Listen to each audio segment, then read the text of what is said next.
Hello, everyone. My name is Dr. Kimberly Norman. I'm an obesity health researcher at Monash University, as well as someone with lived experience as well.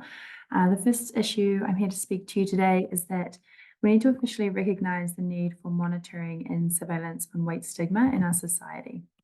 Specifically, we need high quality evidence on weight stigma in society, and we need monitoring to support national actions to reduce weight stigma and track progress over time. The main actions that are called for is that we need an official statement from the government about the importance of research to help address and better understand weight stigma as a priority. This would make it easier for researchers to initiate valuable projects that can help people living with obesity. This would also significantly help researchers to be able to point to an important gap in strategic priority. Many people don't understand why weight stigma is so important, and weight stigma could hinder support for research. In addition, the topic of obesity, specifically including weight stigma, could be considered for the next round of MRFF priorities, which are set every 2 years. This is really important because the recognition of the value of evidence-based insights will help researchers to apply for funding and create collaborations to help reduce stigma in Australia.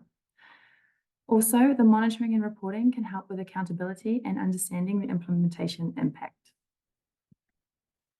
The second topic is the issue with legislation on weight discrimination and that it should be reviewed.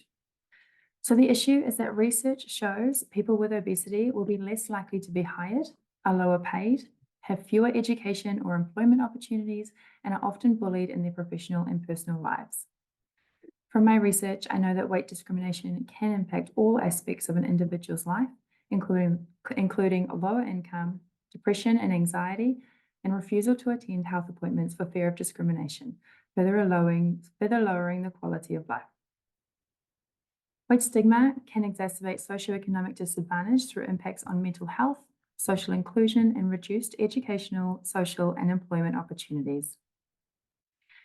Now, the National Disability Discrimination Act covers obesity where defined as a loss of functioning of a person's body or part of the body as a disability, and therefore a person whose weight impairs his or her functioning is covered.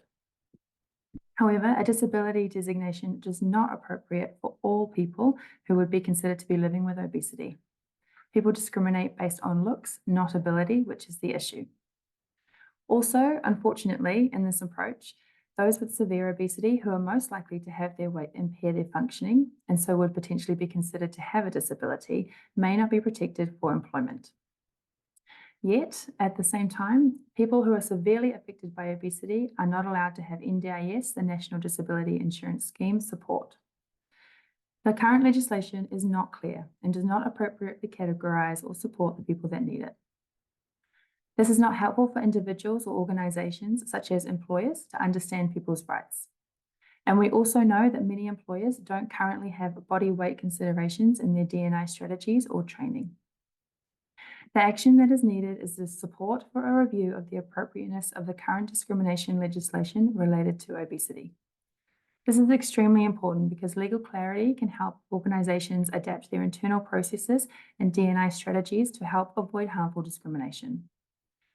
People with obesity can have a better understanding of their rights and options related to discrimination with this, and this will help reduce discrimination in society, which can further inequities. Thank you. I'll pass back to Tiff now.